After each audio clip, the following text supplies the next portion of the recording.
Lord, I give you my heart, I give you my soul.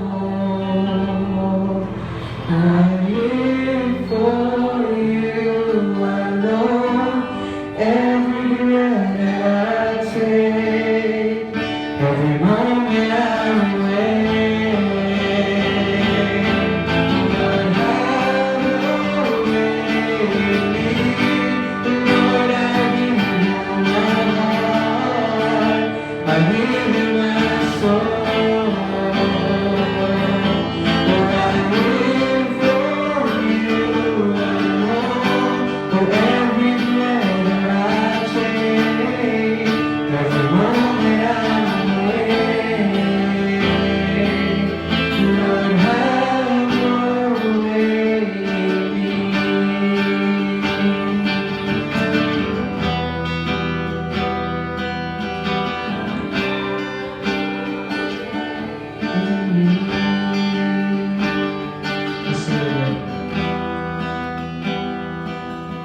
Lord, have your way in me.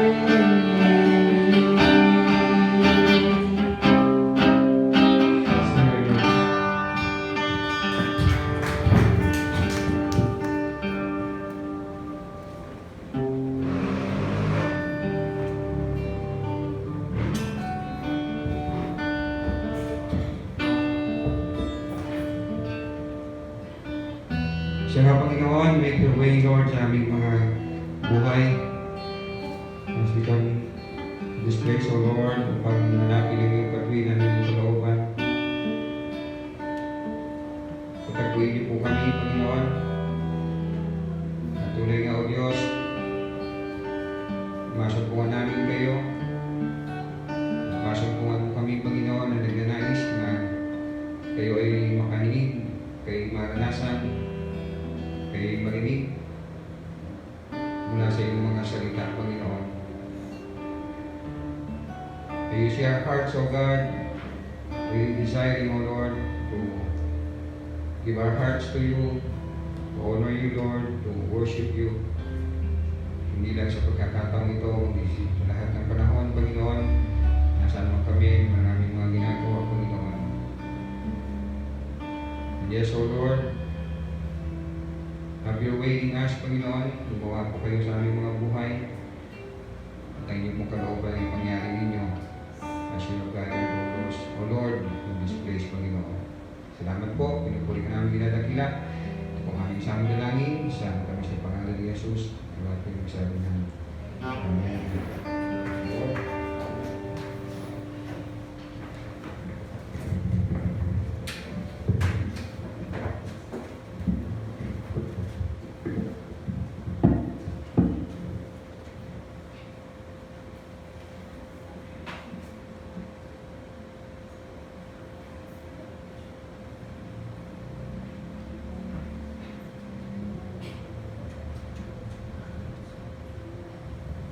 Sige po, tumayan po natin ang salita ng Diyos.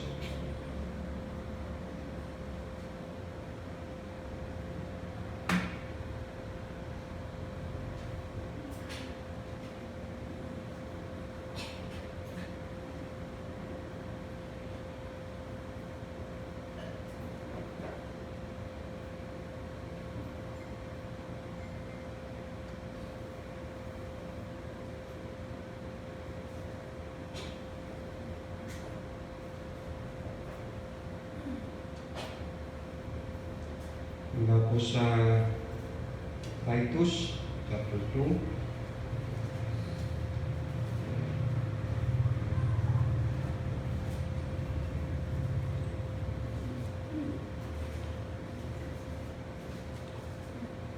Titus chapter 2 o Tito. At ang ating babasahin ay mula bilang 1 hanggang 15. The whole chapter.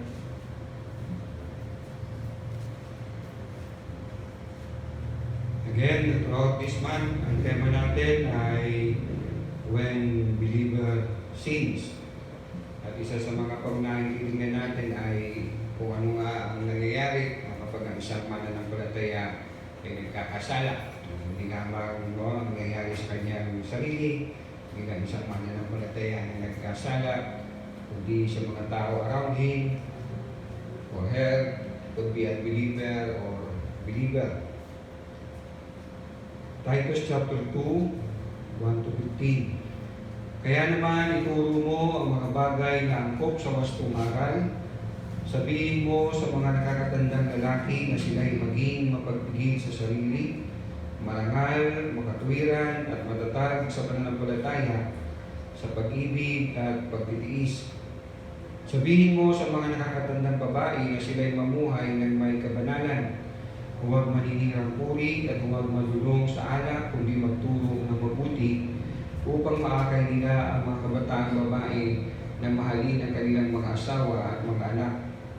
Ang mga kabataan ito ay kailangan ding turuan ng maging makatwiran, malinis ang isipan, masipag sa gawaing bahay, mabait at masunurin sa kanilang asawa, upang walang masabi ang sinuman laban sa salita ng Diyos ng dahil sa kanila. Turuan mo rin ang mga kabataang lalaki na maging mapagpigil sa sarili. Sa lahat ng paraan, maging halimbawa ka ng mabuting ugali at maging tapat ka at igalang-galang sa iyong pagtuturo. Nararapat na pananalita ang lagi mong gamitin upang hindi mapintasan ninuman ang mga sinasabi mo. Sa gayon, mapapahiya ang ating mga kalaban sapagkat wala silang masasabing masama laban sa atin. Verse 9, turuan mo ang mga alipin na maging masunurin at kalugod-lugod sa kanilang mga amo. Hindi nila dapat sagot-sagutin ang mga ito, ni kupitan man. Dapat silang maging tapat sa lahat ng pagkakataon upang maipakita nila sa lahat nilang ginagawa ang kagandahan ng katuruan ng Diyos na ating tagapagligtas. Sapagkat nahayag na ang kagandahang loob ng Diyos na nagdudulot ng kaligtasan sa lahat ng tao. Ito ang nagtuturo sa atin na talikuran ng makamundo pamumuhay at damdamin makalaman at mamuhay tayo sa daigdig na ito nang may pagbibigay sa sarili, matuwid at karapat-dapat sa Diyos habang hinihintay natin ang pinagpalang araw ng ating inaasahan. Ito ang araw na mahayag ang kalwalatian ng ating dakilang Diyos at tagapagligtas na si Jesucristo, na nagandog ng kanyang sarili upang palayain tayo sa lahat ng kasamaan at linisin tayo upang maging kanyang sariling bayan na masigasig sa paggawa ng mabuti. Ipahayag mo ang lahat ng ito at gamitin mo ang iyong buong kapangyarihan sa pagpapalakas ng loob at pagsaway sa iyong mga tagapakinig. huwag mong hayaang hamakin ka inuman. Palain tayo sa pagbabasa ng salita ng Panginoon. Ang mga mananampalataya ay hindi naligtas dahil sa kanyang gawa. Ano siya, amen? Naligtas tayo dahil sa gawa ng Diyos, sa awa ng Diyos. Tayo po ay very familiar po, no? Sa Efeso, Kabanatang 2, pero let me read it sa ating kalagitnaan, Efeso 2, 8 hanggang 9. Sapagkat dahil sa kagandahang loob ng Diyos, dahil sa kagandahang loob ng Diyos, o hindi sa kagandahang loob natin, sapagkat dahil sa kagandahang loob ng Diyos, Efeso 2:8, kayo ay naligtas sa pamamagitan ng pananampalataya, at ito'y kaloob ng Diyos. Maging ang ating pananampalataya ay kaloob ng Diyos, at hindi mula sa inyong sarili. Verse 9, hindi ito bunga ng inyong mga gawa, kaya't walang may pagmamalaki ang sinuman. So tayo po ay nagkaroon ng kaligtasan, no? Dahil tayo pinagkalooban ng kaligtasan sa saganang habag ng Diyos sa atin, sa kanyang biyaya. Dahil nagkaroon ng pananampalataya, ang pananampalataya natin ay buwat din sa Kanya. At hindi nga tayo naligtas sa gawa upang walang sino man sa atin at magmalaki, kundi ang pagpapuri ay ang ginawa ng Diyos. So the means of salvation ay kaligtasan, ang kaligtasan ay biyaya ng Diyos. At ang layunin ay hindi lamang para tayo, no, ay ligtas sa impyerno, kundi ano po, ituloy natin ang basa sa verse 10. Verse 10, again, no, same chapter, Efeso 2, kung ano tayo ngayon ay gawa ng Diyos, at sa pakikipag-isa natin kay Kristo Jesus ay nilikha niya tayo para sa mabubuting gawa na inihanda niya noong unang pa man upang gawin natin.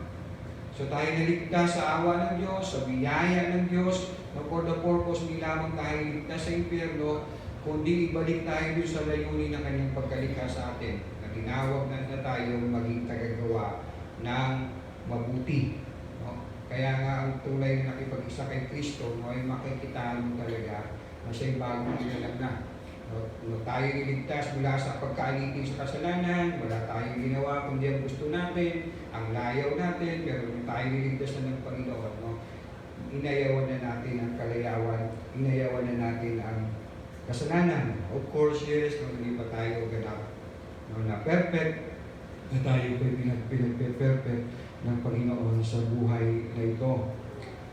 At we can observe, no, dito po sa binasa natin na katulong nito, no, ng ating text. Dito po sa Titus chapter 2. Katulong ng text na we just read, no, Ephesians chapter 2, 8 to 10. Kung bakit dapat mamuhay ng matuwid sa buhay na ito is because we were saved by grace. Kaya dapat tayong mamuhay, marapat na mamuhay ng matuwid dahil kaligtas tayo sa awa, biyaya ng Diyos. Let me read again ang text natin sa verse 11 hanggang 14.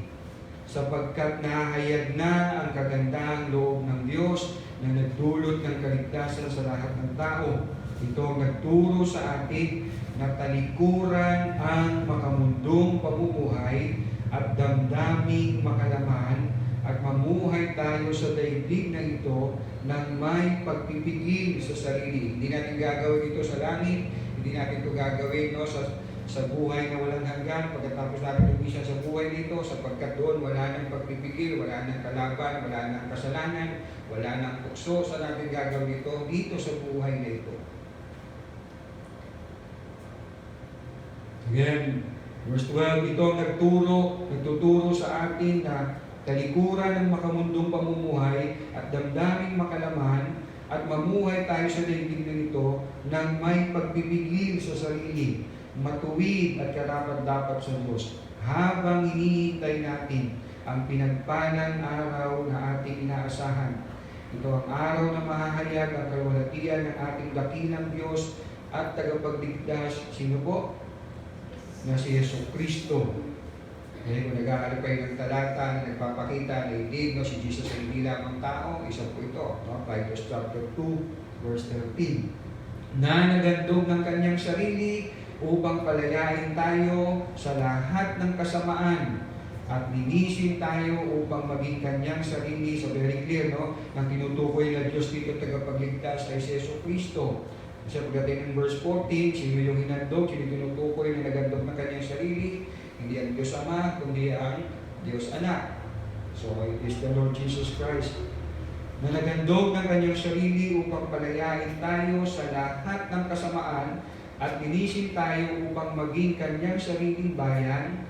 Yung sabi po, na masigasig sa paggawa ng mabuti. Yan ang pagkatawag sa atin. Yan ang pagliligtas sa atin.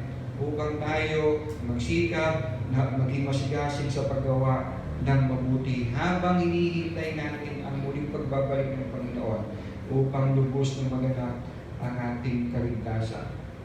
Anong nangyayari again, no?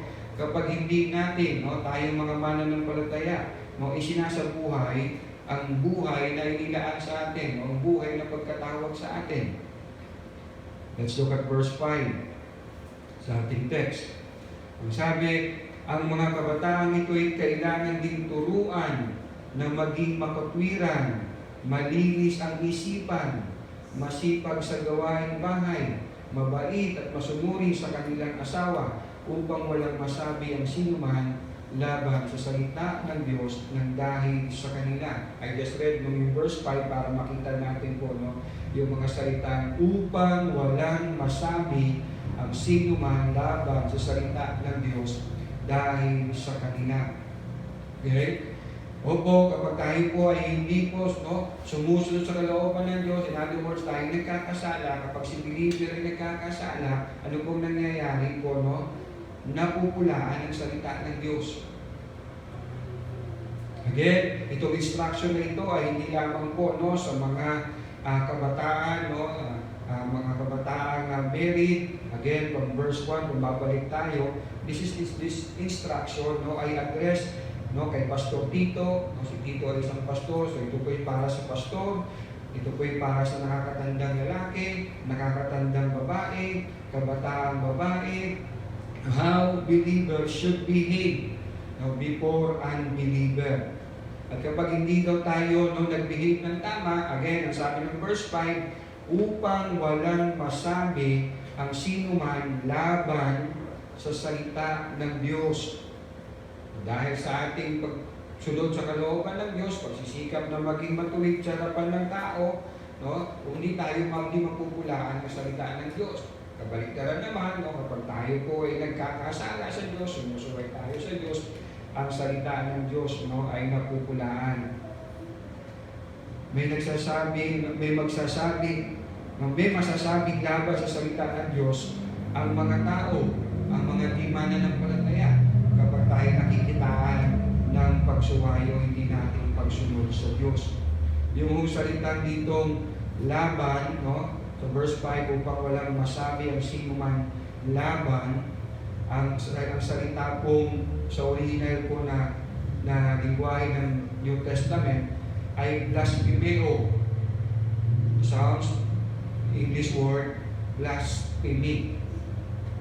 So napakabigat, no, dahil sa ating pong pagpapasaway, dahil sa hindi natin pagsasabuhay ng kalooban ng Diyos, yung mga nakakapansin sa atin, especially hindi mga mananampalataya, ay nalalapastangan nila ang salita ng Diyos. Isa yan sa maaaring mangyari, no, kapag ang isang mananampalataya ay nagkakasala. Blasphemy means, no, speaks impiously or speak evil about it. So kapag tayo ay nag-misbehave, no, nagsasalita o na nabubuyo natin ang mga di mananampalataya na magsalita laban sa salita ng Diyos. Ang salitang ito, no, na blasphemeo, na nabasa natin po sa verse 5, ay siya rin ginamit na salita ni Prophet Nathan kay David. Kung maalala ninyo, David was confronted sa kanyang kasalanan, no, ni Prophet Nathan. Ang sabi po doon sa verse 14, Ngunit dahil nilapastangan mo si Yahweh, ang magiging anak mo ang mamamatay. Sa ibang salin, no, sa ang salita ng Diyos ay mas malapit, no, doon sa original na ginamit na salita o pakahulugan. So let me read po no, 2 Samuel chapter 12 verse 14. Kasi dito sa Mabuting Balita Biblia ang sinabi, ngunit dahil nilapastangan mo si Yahweh. So si David lang ang lumapastangan, no, kay Yahweh. Pero po no, sa salita ng Diyos version, mas accurate, no, kapag inambing natin po siya sa original po na salita.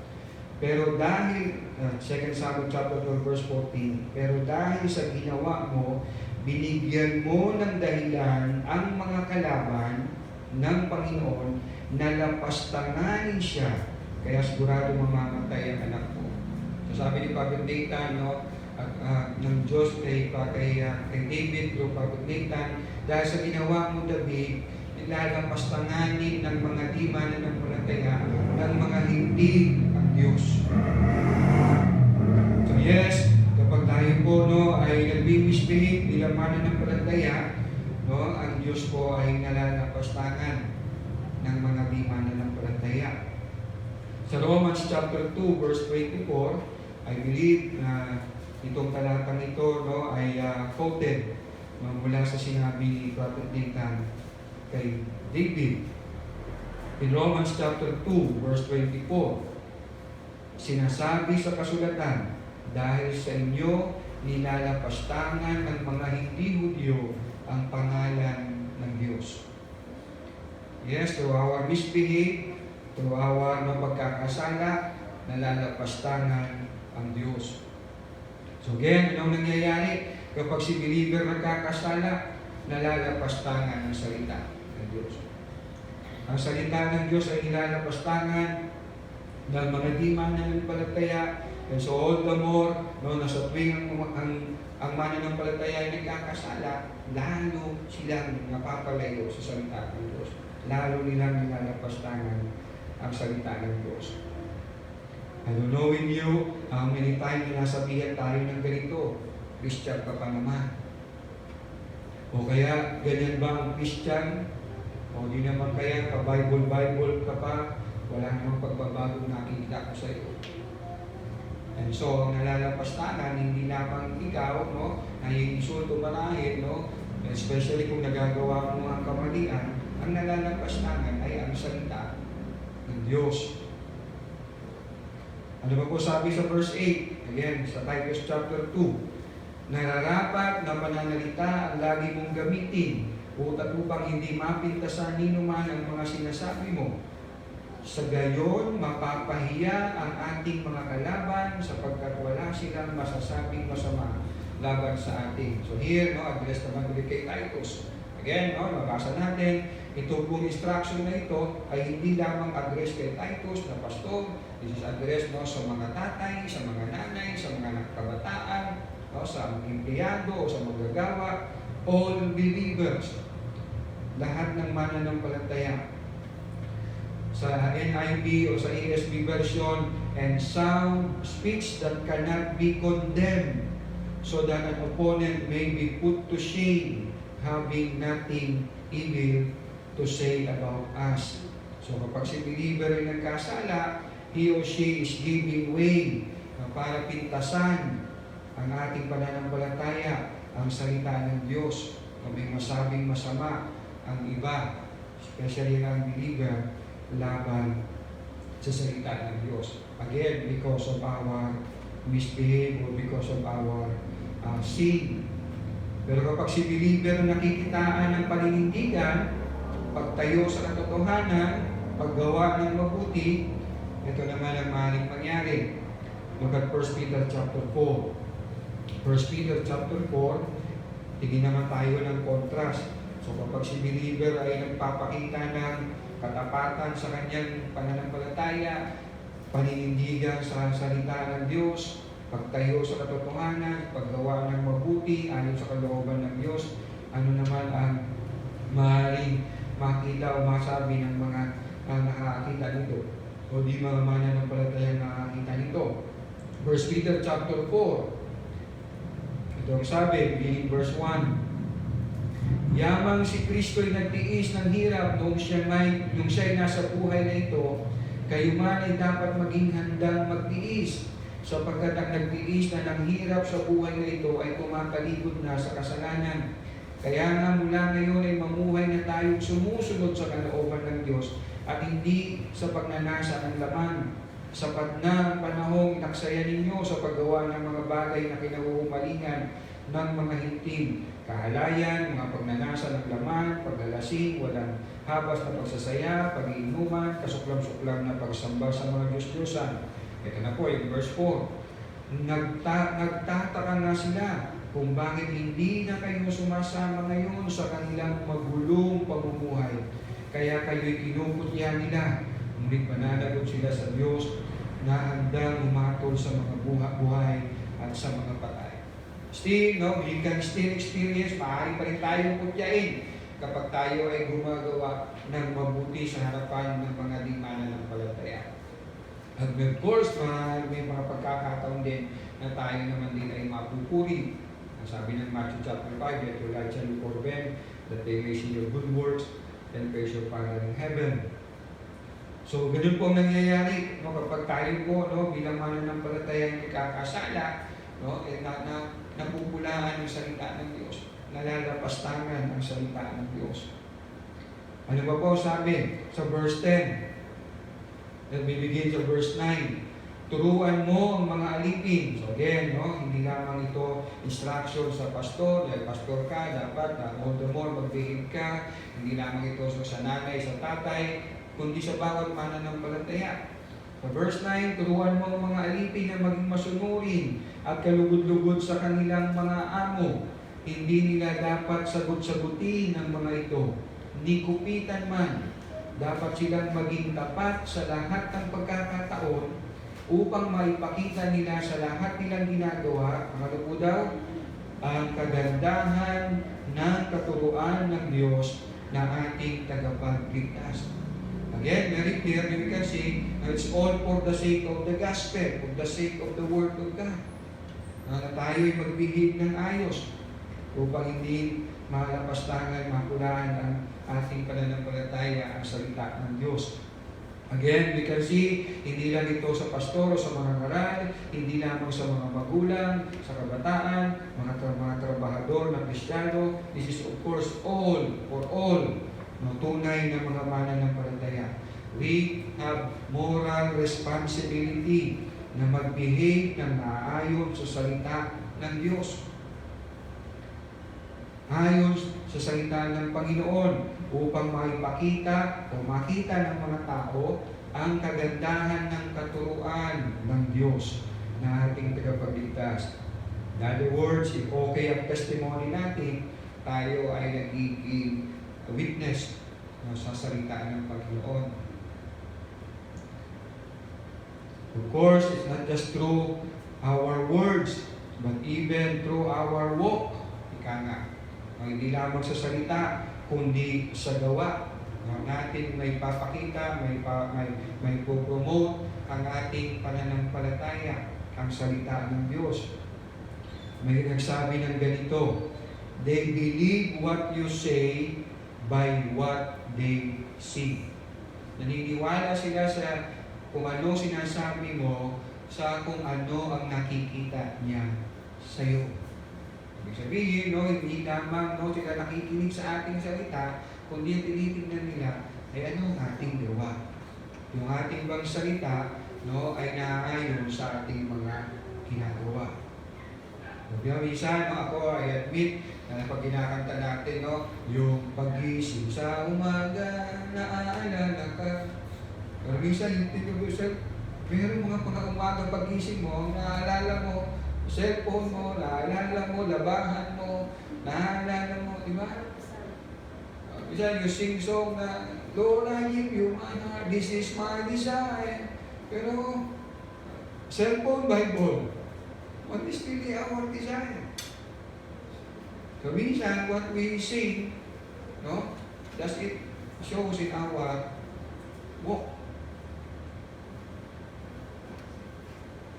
Yes, we could still sin, pero this is not to make ourselves less responsible o maging careless o maging pabadjing-badjing tayo sa ating pagsunod sa Diyos.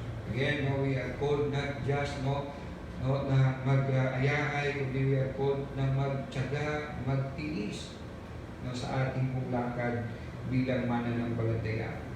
And so, maging maingat tayo sa ating galawan, sa ating pananalita, sa gitna, especially sa gitna, hindi lamang sa gitna ng mga mananampalataya. Totoo po, mas maingat tayo kumilos kapag nandiyan ang mga kapatiran.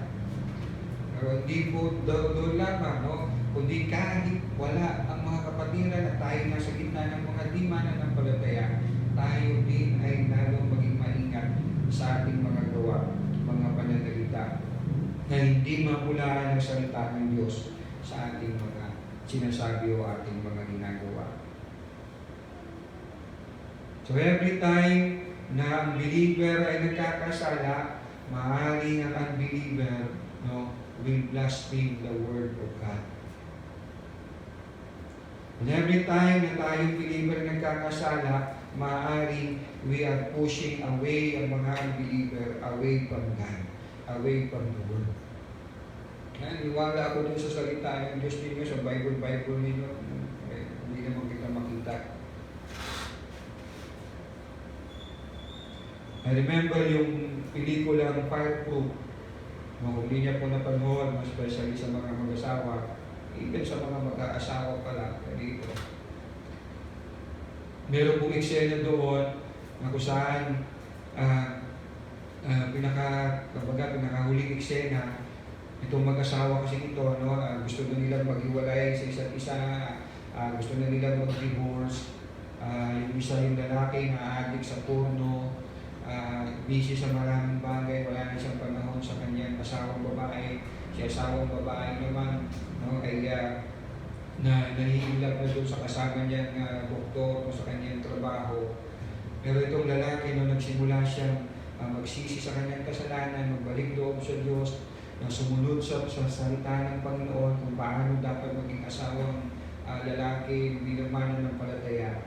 Sabi doon sa tagpong ito, sabi ng babae, something has changed in you, Caleb ang pangalan ng lalaki, and I want what happened to you to happen to me.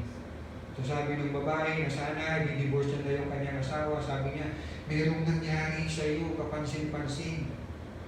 At gusto ko yung nangyari sa iyo, mangyari din sa akin. At ang gusto niya kapansin-pansin yung nangyari sa lalaking ito, nagbago na siya. Pag-uwi na niya, ang kanyang inaatupag na, ay ang pagkain ng kanyang asawa, kasi pareho sila nagtatrabaho. Pag hindi na siya lumalam, hindi na siya madaling mabubok, minsan sumasablay pa rin siya, pero very significant yung napakalaking pagbabagong nakita lang sa kanyang buhay ng kanyang asawa. Kaya sabi niya sa kanyang asawa, may nagbago sa iyo, Caleb. At gusto ko yung pagbabago na yan mangyari sa akin. Sabi ni Caleb, paparapes ko na lang, hindi ko makot yung kanyang sinabi. Sama tayo sa Panginoon, magpagilog tayo sa Panginoon at siya ang tunay na nagpapahalas ng pagbabago ng buhay. So hindi, kapag tayo po ay nakakagawa ng kamalian sa harapan ng mga tao, especially sa mga di mananampalataya, na pupulaan ng salita ng Diyos.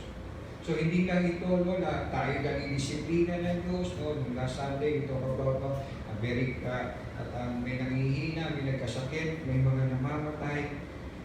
Yes, ang maaaring mangyari kapag ang mananampalataya nagkakasala, napupulaan ang salita ng Diyos. Napupulaan ang salita ng Diyos. At yan, napakahalaga ng ating patotoo.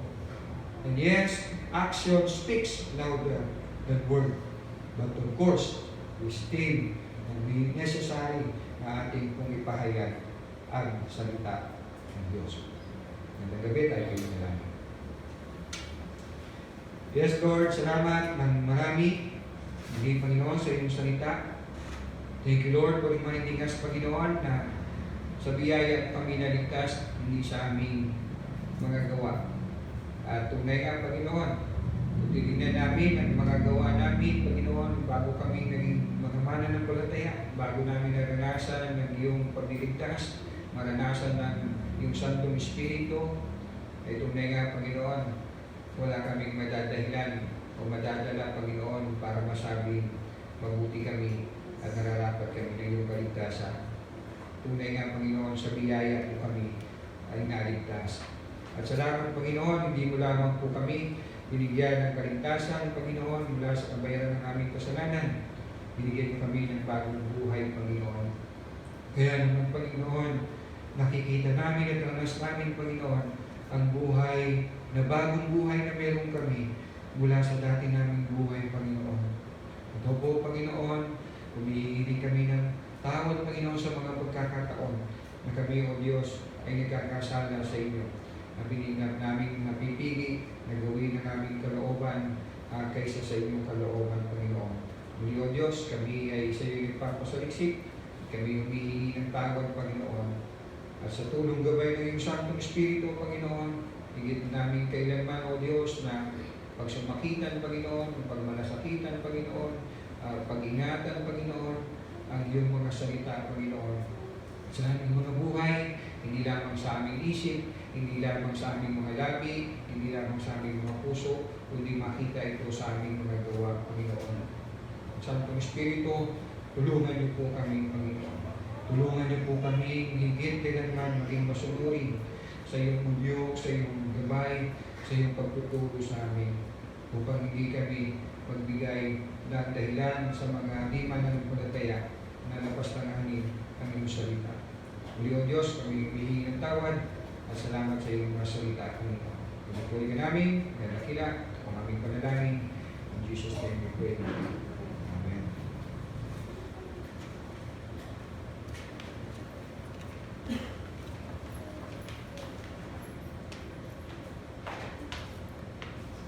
Dako po tayo sa pagbibigay. Nakibukas po tayo sa Lucas 11:42. Lucas 11:42. Pahabag-habag kayong mga Pariseo. Binibili ninyo ang ikasampung bahagi ng yerba buena, ruda at iba pang halamang panimpla sa pagkain. Ngunit kinakaligtaan naman ninyo ang katarungan at pag-ibig sa Diyos. Dapat lamang nagawin ninyo ito, ngunit hindi dapat kaligtaan ang mas mahalagang bagay. Dahil ko'y manalangin. Yes, Lord, salamat muli sa mga biyaya mo na ipinagkaloob sa amin, pinagkatiwala, O God. Ibinabalik po namin ito sa inyo, Panginoon, at nararapat lamang po na ibalik, O God. Lord, maraming salamat sa patuloy na ang pinagkakakitaan na ibinigay mo, ang pagpalain niyo po ang lahat ng aming trabaho, ang pinagkakakitaan, Panginoon, upang kami po ay makapagbalik ng nararapat sa iyo, O God.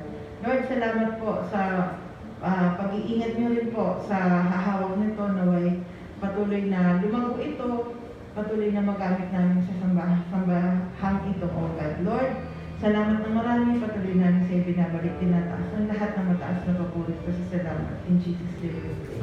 Amen.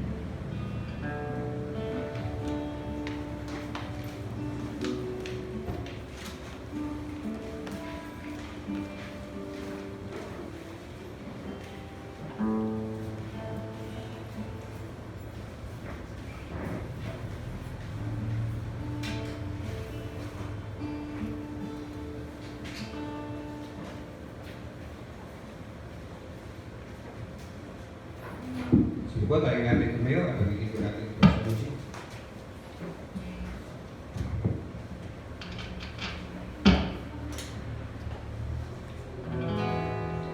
Praise God from whom all blessings flow.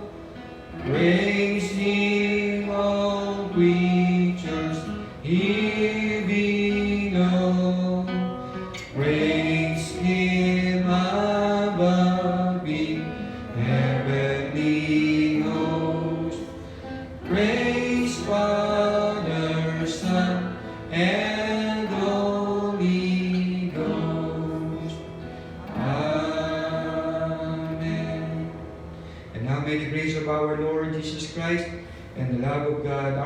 God, and the communion and the fellowship of the Holy Spirit be with you all, both now and forevermore. Amen. Amen. Amen.